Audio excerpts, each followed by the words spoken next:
Quintal do Vovô. Vamos fazer lá, a gente está tendo um cuidado aí para recuperar bem os jogadores, para poder fazer um bom jogo em termos de questão física, né, para suportar bem as partidas. Então agora a gente está criando uma situação, quando tiver jogo terça e sexta, de dar mais descanso do que propriamente treinamento para o atleta suportar o jogo seguinte. Pelo que vive hoje a Ponte Preta, Sérgio, diferente que você enfrentou o Avaí, time fechado, o América jogando atrás ali da bola, eles vão sair. Isso é um jogo diferenciado, será? Por conta eles estão em casa, pela performance que vive, pelo momento que vive hoje a Ponte Preta, vai ser um jogo diferenciado? É um jogo diferente daquilo que a gente enfrentou nas duas últimas partidas, com certeza. A Ponte, jogando de Campinas, é um time que joga para frente, né? Trabalha com 3 atacantes praticamente, dois volantes, sendo que um que é o Bob, que sai muito para o jogo. Então é um time que vai atacar, né? Vai ser completamente diferente, porém a gente sabe que a intensidade da Ponte Preta jogando de Campinas é muito forte, a gente tem que ter os cuidados para poder suportar e fazer um bom jogo e surpreender. Hoje a Ponte Preta, Sérgio, tem alguns jogadores se destacando, né? Jogadores já diferenciados. Você tem estudado esses jogadores da Ponte Preta para passar as observações para os seus jogadores? Sim, a gente sempre observa o adversário, né?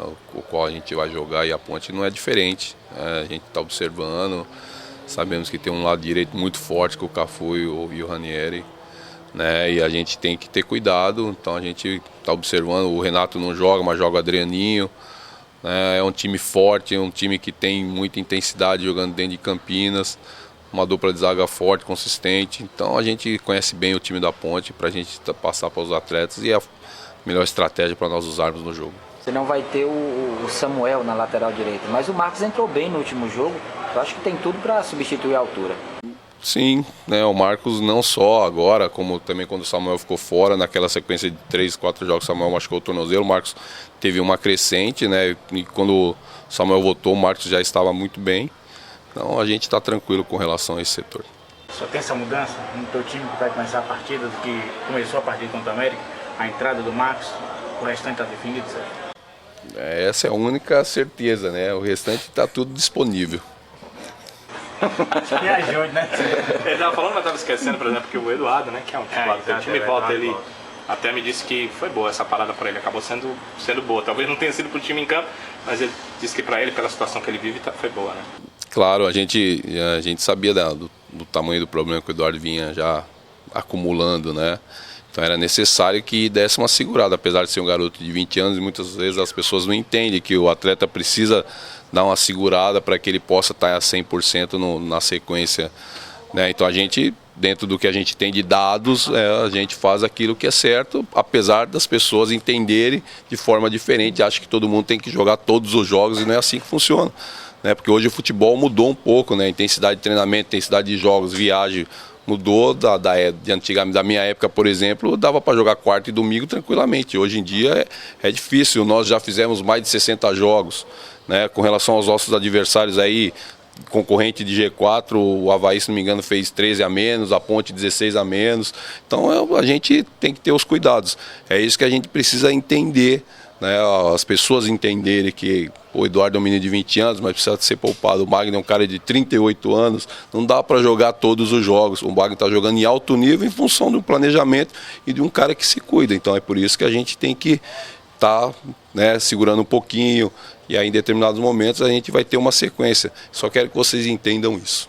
O menino está falando da Ponte Preta há pouco, né? E a gente às vezes não pode assistir os jogos porque acontecem ou próximo ou concomitantemente. Nosso trabalho começa muito antes, termina muito depois. Claro. Mas você não pode se dar esse luxo, você tem que observar, né? O que dizem, no geral, na imprensa nacional, é que é uma equipe que passou a jogar de forma muito ofensiva, que passou a ser forte dentro e fora de casa, né? Pelos pontos isso está demonstrado. Realmente é um time ofensivo, a Ponte? Sim, é um time que ataca bastante e ataca com muita velocidade, né?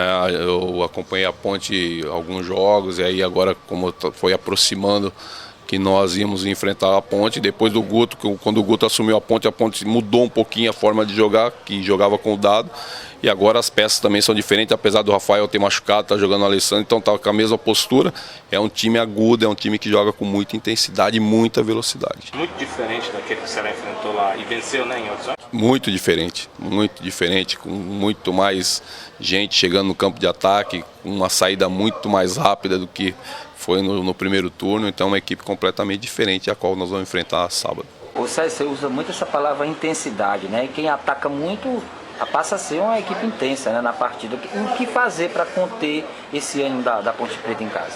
Bom, a gente tem que ter uma postura mais adiantada um pouquinho, né, mais compacta, mais adiantada para inibir a ação da velocidade, que a velocidade só acontece quando você tem espaço, né, e o espaço a gente tem que diminuir lá na frente e às vezes vão ter que estar aqui atrás para diminuir o espaço, inibir a velocidade do Cafu, do Rony, que são jogadores que precisam de espaço para poder agir dentro das suas características. O Nicão, acho que até inadvertidamente, a gente ouve tantas expressões que acaba usando. Ele disse, olha, temos que jogar por uma bola. Eu até perguntei, você combinou com o Sérgio, porque os times do Sérgio não jogam por uma bola, né?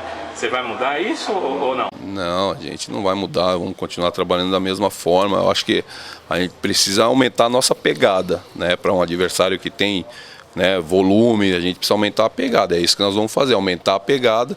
Mas a gente não vai mudar, é uma decisão, é um jogo importante, a qual a gente, conseguindo o resultado, a gente dá um passo muito grande para entrar nesse G4. Se aumentar a pegada significa prescindir de um jogador de armação por alguém de marcação ou não necessariamente? Não necessariamente, né? A gente, com o Internacional, nós trabalhamos de uma forma que a gente vinha trabalhando e a pegada foi maior, né? Então, às vezes não há necessidade de você botar um jogador com característica de pegada, e sim você trabalhar mais compacto, fazer o caixote, dobrar a marcação, e isso é importante. O Sérgio, você fez uma análise importante que foi em relação à questão do Eduardo, a questão também do Magno Alves, né? Agora eu gostaria de falar sobre um jogador que eu percebi que foi muito festejado no jogo contra o América, que ele deu a assistência, ele fez o lançamento para o gol do Bill, que é o Souza, né? Você poderia falar um pouquinho do Souza, né? Porque era um jogador que vinha sendo criticado, Sérgio? Sim, o Souza teve um período complicado, né? O Souza tinha um problema, né, de lesão e aí estava tentando ir mesmo com esse problema, e quando o atleta tem um problema, não adianta que não consegue desenvolver a sua qualidade. E a gente foi trabalhando, colocamos o Souza para tratar, né? O Souza foi tratar e a partir daí que ele voltou numa condição melhor. O Souza é um jogador, na minha concepção assim, que melhor acha os atletas para poder fazer o gol, tem uma qualidade imensa. A gente tem que ter o cuidado, o Souza é um jogador de 34 para 35 anos, né? Às vezes as pessoas esquecem disso e não dá para o Souza jogar na intensidade que pede o jogo o tempo inteiro. Então por isso é um jogador que está sendo útil, é o nosso 12º, está entrando, às vezes começa, mas é um jogador que tem que ter esse cuidado e eu fico feliz porque ele está dando uma resposta dentro de um planejamento que foi feito para ele. Qual a importância, só para qual a importância do Ceará, que faz essa logística de ficar lá, né, de não vir? A maioria dos clubes vai, volta, vai de novo. Qual é a importância de ficar? O descanso, né? O descanso é importante. A gente sai de Fortaleza, a gente faz 3 horas de viagem, pelo menos. Você fazer 3 para voltar, 3 para ir, 3 para voltar, já tem o desgaste do jogo, mas da viagem, então a logística é nesse sentido de que os atletas tenham um descanso maior.